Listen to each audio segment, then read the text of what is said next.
परम सत्कारयोग साध संगत जी, ਸਾਰੇ ਹੀ ਆਪਣੀ ਰਸਨਾ ਨੂੰ ਪਵਿੱਤਰ ਕਰ ਲਈਏ ਤੇ ਆਖੀਏ ਧੰਨ ਸ੍ਰੀ ਸਤਿਗੁਰੂ ਜਗਜੀਤ ਸਿੰਘ ਜੀ।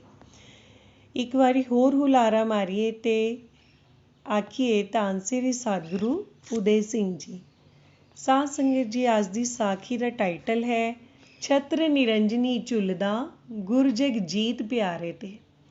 ਗੁਰਬਾਣੀ ਦੱਸਦੀ ਹੈ ਸਤਿਗੁਰੂ ਗਹਿਰ ਗੰਭੀਰ ਹੈ, ਸੁਖ ਸਾਗਰ ਅਗਖੰਡ। ਜਿਨ ਗੁਰ ਸੇਵਿਆ ਆਪਣਾ, ਜਮਦੂਤ ਨ ਲਾਗੈ ਡੰਡ। ਗੁਰ ਨਾਲ ਤੁਲ ਨ ਲਗਈ, ਖੋਜ ਡਿਠਾ ਬ੍ਰਹਮੰਡ।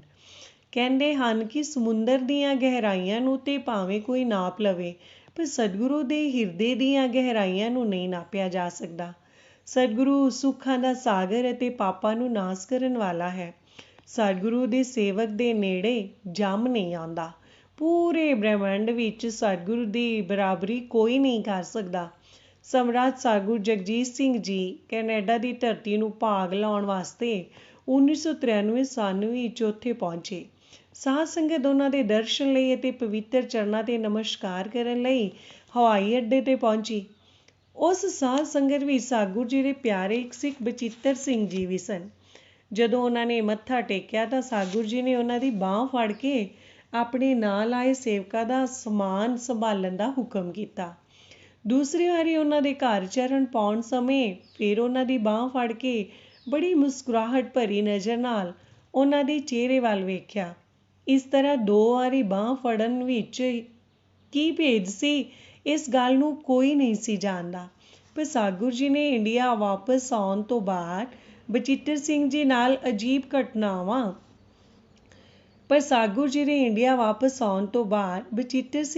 ਅਜੀਬ ਘਟਨਾਵਾਂ ਸ਼ੁਰੂ ਹੋ ਗਈਆਂ। ਉਹਨਾਂ ਨੂੰ ਪੂਰੀ ਤਰ੍ਹਾਂ ਅਹਿਸਾਸ ਹੋ ਰਿਹਾ ਸੀ ਕਿ ਉਹਨਾਂ ਦਾ ਅੰਤ ਸਮਾਂ ਨੇੜੇ ਹੀ ਹੈ। ਪਰ ਸਤਿਗੁਰੂ ਜੀ ਉਹਨਾਂ ਦਾ ਵਰਤਮਾਨ ਜੀਵਨ ਖਤਮ ਕਰਕੇ ਇੱਕ ਨਵਾਂ ਜੀਵਨ ਬਖਸ਼ ਗਏ ਸਨ। ਉਹ ਆਪਣੀਆਂ ਅੱਖਾਂ ਨਾਲ ਦਰਗਾਹ ਦੇ ਦਰਸ਼ਨ ਕਰਕੇ ਅਤੇ ਸਤਿਗੁਰੂ ਜੀ ਦੇ ਸੀਸ 'ਤੇ ਚੌਰ ਝੁੱਲਦਾ ਦੇਖ ਕੇ ਆਏ ਸਨ। ਉਹਨਾਂ ਦੀ ਹੱਡ-ਬੀਤੀ ਉਹਨਾਂ ਦੇ ਹੀ ਲਫ਼ਜ਼ਾਂ ਵਿੱਚ ਸੁਣੋ। ਸੰਨ 1993 ਦਾ ਸਤਿਗੁਰੂ ਜੀ ਦਾ ਕੈਨੇਡਾ ਦੌਰਾ ਸੀ। ਜਦੋਂ ਸਤਿਗੁਰੂ ਜੀ ਹਵਾਈ ਅੱਡੇ 'ਤੇ ਪਹੁੰਚੇ ਤਾਂ ਟੋਰਾਂਟੋ ਦੀਆਂ ਸੰਗਤਾਂ ਮੱਥਾ ਟੇਕ ਰਹੀਆਂ ਸਨ। ਜਦੋਂ ਮੈਂ ਆ ਕੇ ਸਤਿਗੁਰੂ ਜੀ ਨੂੰ ਮੱਥਾ ਟੇਕਿਆ ਤਾਂ ਸਤਿਗੁਰੂ ਜੀ ਨੇ ਮੇਰੀ ਖੱਬੀ ਬਾਂਹ ਨੂੰ ਡੋਲੇ ਤੋਂ ਫੜ ਕੇ ਹਿਲਾਉਣਾ ਦਿੱਤਾ ਅਤੇ ਨਾਲ ਹੀ ਬਚਨ ਕੀਤਾ ਕਿ ਬਚਿੱਤਰ ਤੁਸੀਂ ਜਾ ਕੇ ਸਾਰੇ ਸੇਵਕਾਂ ਦਾ ਸਮਾਨ ਸਾਂਭੋ। ਉਸ ਤੋਂ ਤਕਰੀਬਨ 15 ਦਿਨਾਂ ਬਾਅਦ ਸਾਡੇ ਘਰ ਚਰਨ ਪਾਏ ਤਾਂ ਪਹਿਲਾਂ ਵਾਂਗ ਹੀ ਸਤਿਗੁਰੂ ਜੀ ਨੇ ਮੇਰੀ ਖੱਬੀ ਬਾਂਹ ਡੋਲੇ ਤੋਂ ਫੜ ਲਈ ਅਤੇ ਮੁਸਕਰਾਹਟ ਭਰੀ ਨਜ਼ਰ ਚਿਹਰੇ 'ਤੇ ਪਾਈ। ਉਸ ਤੋਂ 2 ਕੁ ਹਫ਼ਤੇ ਬਾਅਦ ਸਤਿਗੁਰੂ ਜੀ ਕੈਨੇਡਾ ਤੋਂ ਇੰਡੀਆ ਵਾਪਸ ਆ ਗਏ। ਉਹਨਾਂ ਦਿਨਾਂ ਵਿੱਚ ਮੈਂ ਟੈਕਸੀ ਦਾ ਕਾਰੋਬਾਰ ਛੱਡ ਕੇ ਅਖਬਾਰਾਂ ਦੀ ਡਿਲੀਵਰੀ ਦਾ ਕੰਮ ਕਰਦਾ ਸੀ। ਸਤਿਗੁਰੂ ਜੀ ਦੇ ਕੈਨੇਡਾ ਤੋਂ ਜਾਣ ਤੋਂ ਬਾਅਦ 8-10 ਦਿਨਾਂ ਤੱਕ ਰਾਤ ਨੂੰ ਮੈਨੂੰ ਰੋਜ਼ਾਨਾ ਸੁਪਨੇ ਵਿੱਚ ਇਸ ਤਰ੍ਹਾਂ ਮਹਿਸੂਸ ਹੋਣ ਲੱਗ ਪਿਆ ਕਿ ਮੇਰਾ ਐਕਸੀਡੈਂਟ ਹੋ ਜਾਣਾ ਹੈ। ਮੈਂ ਡਰ ਕੇ ਉੱਠ ਬੈਠਣਾ। ਮੇਰੇ ਘਰ ਵਾਲਿਆਂ ਨੇ ਪੁੱਛਣਾ ਕਿ ਕੀ ਗੱਲ ਹੋਈ ਹੈ, ਤੁਸੀਂ ਬੜੇ ਬੇਚੈਨ ਲੱਗਦੇ ਹੋ। ਮੈਂ ਕਹਿਣਾ ਕਿ ਅਜਿਹੀ ਕੋਈ ਗੱਲ ਨਹੀਂ, ਮੈਨੂੰ ਬੁਰਾ ਸੁਪਨਾ ਆਇਆ ਸੀ। ਉਸ ਤੋਂ ਅਗਲੇ ਦਿਨ ਹੀ ਮੈਂ ਆਪਣੀ ਵੈਨ 'ਤੇ ਜਾ ਰਿਹਾ ਸੀ।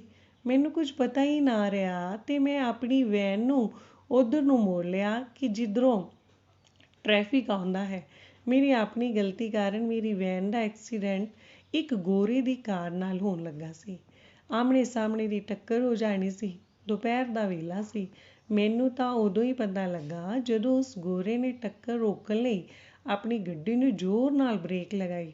ਉਸ ਬ੍ਰੇਕ ਦੀ ਆਵਾਜ਼ ਸੁਣ ਕੇ ਮੈਂ ਵੀ ਆਪਣੀ ਵੈਨ ਨੂੰ ਰੋਕਣ ਲਈ ਬ੍ਰੇਕ ਲਗਾਈ ਤਾਂ ਸਾਡਾ ਦੋਹਾਂ ਦਾ ਬਚਾਅ ਹੋਇਆ, ਕਿਉਂਕਿ ਗੋਰਾ ਆਪਣੀ ਥਾਂ ਸੱਚਾ ਸੀ ਅਤੇ ਗਲਤੀ ਮੇਰੀ ਸੀ। ਸੋ ਆਪਣੀ ਕਾਰ ਤੋਂ ਉਤਰ ਕੇ ਮੇਰੇ ਨਾਲ ਲੜਨ ਲਈ ਆ ਗਿਆ। ਮੈਂ ਆਪਣੀ ਗਲਤੀ ਮੰਨ ਕੇ ਹੱਥ ਜੋੜ ਕੇ ਉਹਦੇ ਕੋਲੋਂ ਮਾਫ਼ੀ ਮੰਗ ਲਈ। ਇਸ ਤਰ੍ਹਾਂ ਉਹ ਐਕਸੀਡੈਂਟ ਹੋਣ ਤੋਂ ਬਚ ਗਿਆ। ਜਦੋਂ ਇਹ ਘਟਨਾ ਵਾਪਰੀ ਤਾਂ ਮੈਂ ਆਪਣੇ ਘਰ ਆ ਕੇ ਘਰ ਵਾਲਿਆਂ ਨੂੰ ਦੱਸਿਆ ਕਿ ਕਿਸ ਤਰ੍ਹਾਂ ਮੇਰਾ ਐਕਸੀਡੈਂਟ ਹੋਣ ਤੋਂ ਬਚਿਆ ਹੈ ਤੇ ਮੈਂ ਗੋਰੇ ਤੋਂ ਮਾਫ਼ੀ ਮੰਗ ਕੇ ਛੁੱਟਿਆ ਹਾਂ। ਨਾਲ ਹੀ ਮੈਂ ਪਿਛਲੀਆਂ ਕਈ ਰਾਤਾਂ ਤੋਂ ਸੁਪਨੇ ਵਿੱਚ ਕਈ ਤਰ੍ਹਾਂ ਦੀਆਂ ਘਟਨਾਵਾਂ ਜੋ ਕਈ ਦਿਨਾਂ ਤੋਂ ਹੋ ਰਹੀਆਂ ਸਨ, ਉਹ ਸਾਰੀਆਂ ਦੱਸੀਆਂ। ਮੈਂ ਉਹਨਾਂ ਨੂੰ ਦੱਸਿਆ ਕਿ ਮੈਨੂੰ ਇਸ ਤਰ੍ਹਾਂ ਜਾਪਦਾ ਹੈ ਕਿ ਹੁਣ ਮੇਰੀ ਉਮਰ ਖਤਮ ਹੁੰਦੀ ਜਾਪਦੀ ਹੈ ਅਤੇ ਮੇਰਾ ਅੰਤ ਸਮਾਂ ਨੇੜੇ ਹੀ ਆ ਪਹੁੰਚਿਆ ਹੈ। ਜਿਸ ਤਰ੍ਹਾਂ ਅੱਜ ਮੇਰਾ ਬਚਾਅ ਹੋ ਗਿਆ ਹੈ, ਫਿਰ ਪਤਾ ਨਹੀਂ ਹੋਵੇ ਕਿ ਨਾ ਹੋਵੇ। ਮੈਂ ਤੁਹਾਨੂੰ ਇਹ ਦੱਸ ਦਿਆਂ ਕਿ ਮੇਰੀ ਲਾਈਫ ਇੰਸ਼ੋਰੈਂਸ $1,00,000 ਦੀ ਕੀਤੀ ਹੋਈ ਹੈ। ਮੈਂ ਤੁਹਾਨੂੰ ਇੰਸ਼ੋਰੈਂਸ ਦੇ ਕਾਗਜ਼ ਵੀ ਦੇ ਰਿਹਾ ਹਾਂ, ਇਹਨਾਂ ਨੂੰ ਸੰਭਾਲ ਲਵੋ। ਇਸ ਦੇ ਨਾਲ ਹੀ ਮੈਂ ਉਹਨਾਂ ਨੂੰ ਇਹ ਵੀ ਦੱਸਿਆ ਕਿ ਮੈਂ ਕਿਸ ਦੇ ਕਿੰਨੇ ਪੈਸੇ ਦੇਣੇ ਹਨ, ਤਾਂ ਜੋ ਤੁਹਾਨੂੰ ਇੰਸ਼ੋਰੈਂਸ ਦੇ ਪੈਸੇ ਮਿਲਣ ਤਾਂ ਤੁਸੀਂ ਪਹਿਲਾਂ ਇਹਨਾਂ ਸਾਰਿਆਂ ਦੀਆਂ ਰਕਮਾਂ ਦੇਣੀਆਂ, ਫਿਰ ਬਚੀ ਹੋਈ ਰਕਮ ਨੂੰ ਆਪ ਵਰਤਣਾ। ਇਹ ਸਭ ਕੁਝ ਮੈਂ ਇਸ ਕਰਕੇ ਦੱਸਿਆ ਸੀ ਕਿ ਮੈਨੂੰ ਲੱਗਦਾ ਸੀ ਕਿ ਬਹੁਤ ਜਲਦੀ ਮੇਰਾ ਐਕਸੀਡੈਂਟ ਹੋ ਜਾਣਾ ਹੈ ਅਤੇ ਮੈਂ ਜਿਉਂਦਾ ਨਹੀਂ ਬਚਣਾ। ਉਸੇ ਰਾਤ ਹੀ ਸੁਪਨੇ ਵਿੱਚ ਮੇਰਾ ਐਕਸੀਡੈਂਟ ਹੋਇਆ।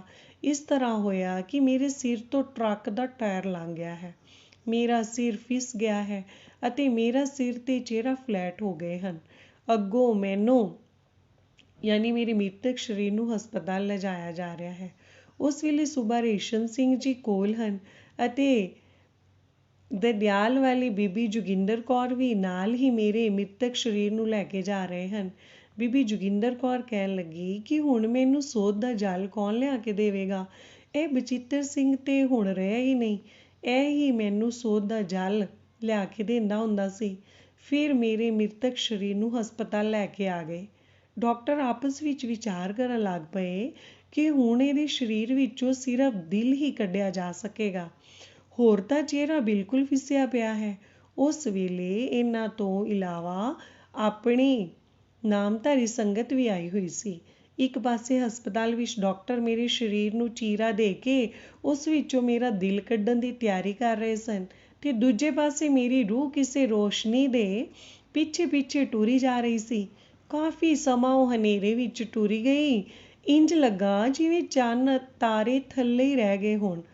ਫਿਰ ਇੰਜ ਲੱਗਾ ਕਿ ਮੇਰੀ ਰੂਹ ਕਿਸੇ ਅਜਿਹੀ ਥਾਂ ਤੇ ਆ ਪਹੁੰਚੀ ਹੈ ਕਿ ਇੱਧਰ ਬਿਲਕੁਲ ਘੁੱਪ ਹਨੇਰਾ ਹੈ ਅਤੇ ਸਾਹਮਣੇ ਇੰਨੀ ਰੌਸ਼ਨੀ ਹੈ ਕਿ ਜਿਸ ਦੀ ਝਾਲ ਝੱਲਣੀ ਔਖੀ ਹੈ। ਸਾਹਮਣੇ ਇੱਕ ਤਖਤ ਪੋਸ਼ ਹੈ ਜਿਸ ਦੇ ਉੱਤੇ ਝਿਲਮਿਲ ਕਰਦੀ ਚਾਦਰ ਵਿਛੀ ਹੋਈ ਹੈ। ਉਸ ਦੇ ਉੱਪਰ ਛਤਰ ਹੈ, ਉਹ ਵੀ ਝਿਲਮਿਲ ਕਰ ਰਿਹਾ ਹੈ। ਸਾਹਮਣੇ ਬੈਠੇ ਹਨ ਮੇਰੇ ਸ਼ਹਿਨਸ਼ਾਹ ਸਾਗੂ ਸੱਚੇ ਪਾਤਸ਼ਾਹ ਸਾਗੂ ਜਗਜੀਤ ਸਿੰਘ ਜੀ। ਮੈਨੂੰ ਅੰਦਰ ਆਉਣ ਦਾ ਹੁਕਮ ਨਹੀਂ ਮਿਲਿਆ। ਸਾਗੂ ਜੀ ਨੇ ਮੇਰੀ ਰੂਹ ਨੂੰ ਕਿਹਾ ਕਿ ਤੂੰ ਇੱਥੇ ਕਿੱਥੇ ਆ ਗਿਆ ਹੈ, ਤੂੰ ਵਾਪਸ ਮੁੜ ਜਾ, ਉੱਥੇ ਤੇਰੀ ਬਹੁਤ ਲੋੜ ਹੈ।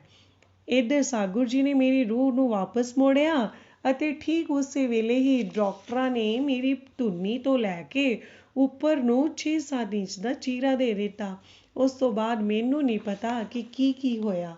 ਉੱਧਰ 12:30 ਵਜੇ ਟੈਲੀਫੋਨ ਦੀ ਘੰਟੀ ਵੱਜੀ। ਮੇਰੀ ਘਰਵਾਲੀ ਨੇ ਟੈਲੀਫੋਨ ਚੁੱਕਿਆ ਤੇ ਨਾਲ ਹੀ ਮੇਰੀ ਨੀਂਦਰ ਖੁੱਲ੍ਹ ਗਈ। ਇਹ ਗੱਲ 5-6 ਮਾਰਚ ਬੁੱਧਵਾਰ ਵੀਰਵਾਰ ਦੀ ਹੈ। ਟੈਲੀਫੋਨ ਸਾਗੂ ਜਗਜੀਤ ਸਿੰਘ ਜੀ ਦਾ ਸੀ। ਉਹਨਾਂ ਨੇ ਪੁੱਛਿਆ ਕਿ ਬਚਿੱਤਰ ਕਿੱਥੇ ਹੈ? ਮੇਰੀ ਘਰਵਾਲੀ ਨੇ ਕਿਹਾ ਕਿ ਮੇਰੇ ਕੋਲ ਹੀ ਬੈਠੇ ਹੋਏ ਹਨ ਤੇ ਮੈਨੂੰ ਫੋਨ ਦੇ ਕੇ ਕਹਿਣ ਲੱਗੀ ਕਿ ਸਾਗੂ ਜੀ ਦਾ ਫੋਨ ਹੈ, ਗੱਲ ਕਰੋ। ਮੈਂ ਜਦੋਂ ਮੱਥਾ ਟੇਕਿਆ ਤਾਂ ਸਾਗੂ ਜੀ ਨੇ ਪੁੱਛਿਆ ਕਿ ਬਚਿੱਤਰ ਕੀ ਹਾਲ ਹੈ ਤੇਰਾ? ਮੈਂ ਅੱਗੋਂ ਕਿਹਾ ਕਿ ਜੀ ਮੈਂ ਠੀਕ ਠਾਕ ਹਾਂ। ਉਹਨਾਂ ਨੇ ਫੋਨ ਤਾਂ ਮੇਰਾ ਹਾਲ ਪੁੱਛਣ ਲਈ ਹੀ ਕੀਤਾ ਸੀ। ਮੈਂ ਸਭ ਕੁਝ ਭੁੱਲ ਗਿਆ। ਹੁਣ ਮੈਂ ਅਰਜ਼ ਕਰਾਂ ਕਿ ਮੈਂ ਆਪਣੀ ਵੈਨ ਲੈ ਕੇ ਅਖਬਾਰਾਂ ਦੀ ਡਿਲੀਵਰੀ ਲੈਣ ਲਈ ਚੱਲ ਪਿਆ ਤੇ ਠੀਕ 1 ਵਜੇ ਉੱਥੇ ਪਹੁੰਚ ਗਿਆ। ਵੈਸੇ ਤਾਂ ਮੈਂ ਲੇਟ ਹੋ ਗਿਆ ਸਾਂ, ਪਰ ਸਾਗੂ ਜੀ ਨੇ ਇੱਥੇ ਵੀ ਮੇਰੀ ਰੱਖਿਆ ਕੀਤੀ। ਉਸ ਰਾਤ ਪੇਪਰ ਦੀ ਡਿਲੀਵਰੀ ਉਹਨਾਂ ਵੱਲੋਂ ਲੇਟ ਸੀ ਤੇ ਮੈਨੂੰ ਠੀਕ ਸਮੇਂ ਸਿਰ ਡਿਲੀਵਰੀ ਮਿਲ ਗਈ। ਮੈਂ ਆਪਣੀ ਡਿਊਟੀ ਕਰਦਾ ਪੇਪਰ ਦੀ ਡਿਲੀਵਰੀ ਰਾਹ ਵਿੱਚ ਦਿੰਦਾ ਜਦੋਂ ਇੱਕ ਹਸਪਤਾਲ ਵਿੱਚ ਪਹੁੰਚਿਆ ਅਤੇ ਉੱਥੇ ਮਰੀਜ਼ਾਂ ਦੀਆਂ ਰੋਣ ਕੁਰਲਾਉਣ ਦੀਆਂ ਆਵਾਜ਼ਾਂ ਸੁਣੀਆਂ ਤਾਂ ਮੈਨੂੰ ਉਹ ਸੁਪਨਾ ਅਤੇ ਉਹ ਘਟਨਾਵਾਂ ਯਾਦ ਆ ਗਈਆਂ। ਮੈਨੂੰ ਚੀਰੇ ਵਾਲੇ ਜ਼ਖਮਾਂ ਉੱਤੇ ਖਾਰਿਸ਼ ਮਹਿਸੂਸ ਹੋਣ ਲੱਗੀ, ਪਰ ਮੈਂ ਕੱਪੜੇ ਬਹੁਤ ਪਾਏ ਹੋਏ ਸਨ ਅਤੇ ਠੰਡ ਵੀ ਬਹੁਤ ਸੀ। ਮੈਂ ਖਾਰਿਸ਼ ਨਹੀਂ ਕਰ ਸਕਿਆ। ਉੱਥੇ ਹਰ ਸ਼ਨੀਵਾਰ ਕਿਸੇ ਨਾ ਕਿਸੇ ਦੇ ਘਰ ਰਾਤ ਨੂੰ ਨਿਤਨੇਮ ਹੁੰਦਾ ਸੀ ਤੇ ਨਾਲ ਹੀ ਕੀਰਤਨ ਹੁੰਦਾ ਸੀ। ਉਦੋਂ ਸ਼ਨੀਵਾਰ ਸੰਤ ਸੁਰਿੰਦਰ ਸਿੰਘ ਵਿਰਦੀ ਦੇ ਘਰ ਪ੍ਰੋਗਰਾਮ ਹੋਣਾ ਸੀ। ਸੂਬਾ ਜੀ ਕੀਰਤਨ ਕਰਦੇ ਸਨ ਅਤੇ ਸੂਬਾ ਜੀ ਦੇ ਲੜਕੇ ਢੋਲਕੀ ਅਤੇ ਵਾਜਾ ਵਜਾਉਂਦੇ ਸਨ ਅਤੇ ਅਸੀਂ 3 ਜਣੇ ਛੈਣੇ ਵਜਾਉਂਦੇ ਸਾਂ। ਉਸ ਦਿਨ ਮੈਂ ਛੈਣੇ ਨਹੀਂ ਵਜਾ ਸਕਿਆ। ਉਹਨਾਂ ਨੇ ਪੁੱਛਿਆ ਤੇ ਮੈਂ ਸਿਰਫ ਇਹ ਹੀ ਕਿਹਾ ਕਿ ਮੈਂ ਠੀਕ ਨਹੀਂ ਹਾਂ। ਅਗਲੇ ਦਿਨ ਸਵੇਰੇ ਸੂਬਾ ਰੇਸ਼ਮ ਸਿੰਘ ਜੀ ਦੇ ਘਰ ਪ੍ਰੋਗਰਾਮ ਸੀ। ਨਾਮ ਸਿਮਰਨ ਤੋਂ ਬਾਅਦ ਸੂਬਾ ਜੀ ਦੇ ਘਰੋਂ ਬੀਬੀ ਰਾਣੀ ਨੇ ਕਿਹਾ ਕਿ 10 ਕੁ ਮਿੰਟਾਂ ਦੀ ਦੇਰ ਹੈ, ਤੁਸੀਂ ਕਾਹਲੇ ਨਾ ਪਵੋ, ਲੰਗਰ ਛਕ ਕੇ ਹੀ ਜਾਣਾ। ਸਾਧ ਸੰਗਤ ਵਿੱਚ ਪੰਡਤ ਰਜਿੰਦਰ ਸਿੰਘ ਜੀ ਗੁਰੂਸਰ ਵਾਲਿਆਂ ਦੀ ਗੱਲ ਸ਼ੁਰੂ ਹੋ ਗਈ, ਜਿਹੜੇ ਕਿ ਸਤਿਗੁਰੂ ਜੀ ਦੇ ਮਾਮਾ ਜੀ ਦੇ ਪੁੱਤਰ ਭਰਾ ਲੱਗਦੇ ਸਨ। ਪੰਡਤ ਰਜਿੰਦਰ ਸਿੰਘ ਜੀ ਦਾ ਸਰੀਰ ਇੱਕ ਵਾਰੀ ਚੱਲ ਗਿਆ ਸੀ, ਪਰ ਸਤਿਗੁਰੂ ਜੀ ਨੇ ਕਿਰਪਾ ਕਰਕੇ ਚਰਨ ਛੁਹਾ ਕੇ ਜਿੰਦਾ ਕਰ ਦਿੱਤਾ ਸੀ। ਜਦੋਂ ਇਹ ਗੱਲ ਸ਼ੁਰੂ ਹੋਈ ਤਾਂ ਫਿਰ ਮੇਰੇ ਕੋਲੋਂ ਨਹੀਂ ਰਿਹਾ ਗਿਆ ਤੇ ਮੈਂ ਉਹਨਾਂ ਨੂੰ ਕਿਹਾ ਕਿ ਤੁਸੀਂ ਪਿਛਲੀਆਂ ਕੀ ਗੱਲਾਂ ਕਰਦੇ ਹੋ, ਮੇਰੇ ਵੱਲ ਵੇਖੋ। ਮੈਂ ਆਪਣੇ ਕੁੜਤੇ ਨੂੰ ਉੱਤੇ ਕੀਤਾ ਅਤੇ ਵਿਖਾਇਆ ਕਿ ਟਾਂਕੇ ਲੱਗੇ ਹੋਏ ਹਨ ਤੇ ਜ਼ਖਮ ਵੀ ਅੱਲੇ ਹਨ। ਸਾਰੇ ਮੇਰੇ ਕੋਲੋਂ ਪੁੱਛਣ ਲੱਗ ਪਏ ਕਿ ਇਹ ਕਿਸ ਤਰ੍ਹਾਂ ਹੋਇਆ। ਮੈਂ ਸਾਰੀ ਘਟਨਾ ਜਿਸ ਤਰ੍ਹਾਂ ਵਾਪਰੀ ਸੀ ਉੱਦਾਂ ਹੀ ਸੁਣਾ ਦਿੱਤੀ। ਠੀਕ ਉਸੇ ਵੇਲੇ ਅੰਤਰਜਾਮੀ ਸਤਿਗੁਰੂ ਜੀ ਦਾ ਸ਼੍ਰੀ ਭੈਣੀ ਸਾਹਿਬ ਤੋਂ ਫੋਨ ਆ ਗਿਆ। ਸੂਬਾ ਰੇਸ਼ਮ ਸਿੰਘ ਜੀ ਨੇ ਨਮਸਕਾਰ ਕਰਕੇ ਦੱਸਿਆ ਕਿ ਪ੍ਰਯੋਗ ਵਿੱਚ 10-12 ਸਰੀਰ ਆਏ ਹੋਏ ਹਨ ਅਤੇ ਉਹਨਾਂ ਦੇ ਨਾਮ ਵੀ ਦੱਸੇ। ਜਦੋਂ ਬਚਿੱਤਰ ਸਿੰਘ ਦਾ ਨਾਮ ਲਿਆ ਤਾਂ ਸਤਿਗੁਰੂ ਜੀ ਨੇ ਹੁਕਮ ਕੀਤਾ ਕਿ ਫੋਨ ਉਹਨਾਂ ਨੂੰ ਦੇ ਦਿਓ। ਮੈਂ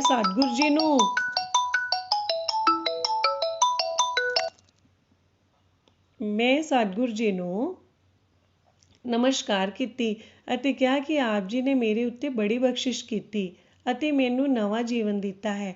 ਸਤਿਗੁਰੂ ਜੀ ਨੇ ਕਿਹਾ ਕਿ ਮੈਂ ਕੁਝ ਨਹੀਂ ਕਰਦਾ, ਇਹ ਤੇ ਸਤਿਗੁਰੂ ਰਾਮ ਸਿੰਘ ਜੀ ਮੇਰਾ ਰੂਪ ਧਾਰ ਕੇ ਸਭ ਕੁਝ ਕਰਦੇ ਹਨ। ਅੱਗੋਂ ਮੈਂ ਅਰਜ਼ ਕੀਤੀ, ਪਾਤਸ਼ਾਹ ਜੀਓ, ਮੈਂ ਤਾਂ ਸਤਿਗੁਰੂ ਰਾਮ ਸਿੰਘ ਜੀ ਦੇ ਕਦੇ ਦਰਸ਼ਨ ਨਹੀਂ ਕੀਤੇ, ਪਰ ਇੱਥੇ ਵੀ ਅਤੇ ਦਰਗਾਹ ਵਿੱਚ ਵੀ ਤੁਹਾਡੇ ਦਰਸ਼ਨ ਕੀਤੇ ਹਨ। ਸਤਿਗੁਰੂ ਜੀ ਨੇ ਝੱਟ ਹੀ ਹੁਕਮ ਕਰ ਦਿੱਤਾ ਕਿ ਫੋਨ ਸੂਬਾ ਰੇਸ਼ਮ ਸਿੰਘ ਜੀ ਨੂੰ ਦੇ ਦਿਓ। ਸਤਿਗੁਰੂ ਜੀ ਨੇ ਸੂਬਾ ਰੇਸ਼ਮ ਸਿੰਘ ਜੀ ਨੂੰ ਹੁਕਮ ਕੀਤਾ ਕਿ ਤੁਸੀਂ ਪੰਡਿਤ ਗੋਪਾਲ ਸਿੰਘ ਜੀ ਨੂੰ ਫੋਨ ਕਰਕੇ ਇਹ ਸਾਰੀ ਗੱਲ ਦੱਸ ਦਿਓ। ਸੂਬਾ ਜੀ ਨੇ ਪੰਡਿਤ ਜੀ ਨੂੰ ਫੋਨ ਕਰਕੇ ਸਾਰੀ ਗੱਲ ਦੱਸ ਦਿੱਤੀ। ਪੰਡਿਤ ਗੋਪਾਲ ਸਿੰਘ ਜੀ ਨੇ ਸੰਨ 1993 ਦੇ ਹੋਲੇ ਮਹੱਲੇ ਸਮੇਂ ਸਾਰੀ ਸੰਗਤ ਨੂੰ ਦੱਸਿਆ ਕਿ ਕਿਵੇਂ ਸਤਿਗੁਰੂ ਜੀ ਆਪਣੀ ਸਿੱਖ ਦੀ ਮੌਤ ਵੀ ਟਾਲ ਦਿੰਦੇ ਹਨ ਅਤੇ ਜੀਵਨ ਦਾਨ ਵੀ ਦੇ ਦਿੰਦੇ ਹਨ। ਸਤਿਗੁਰੂ ਜੀ ਦੀ ਕਿਰਪਾ ਨਾਲ ਮੈਂ ਅਜੇ ਤੱਕ ਬਿਲਕੁਲ ਤੰਦਰੁਸਤ ਰਹਿੰਦਾ ਹਾਂ ਅਤੇ ਉਸ ਮਾਲਕ ਦਾ ਸ਼ੁਕਰਾਨਾ ਕਰਦਾ ਹਾਂ ਜਿਸ ਨੇ ਮੈਨੂੰ ਜੀਵਨ ਦਾਨ ਦਿੱਤਾ ਹੈ। ਧੰਨ ਸ੍ਰੀ ਸਤਿਗੁਰੂ ਜਗਜੀਤ ਸਿੰਘ ਜੀ।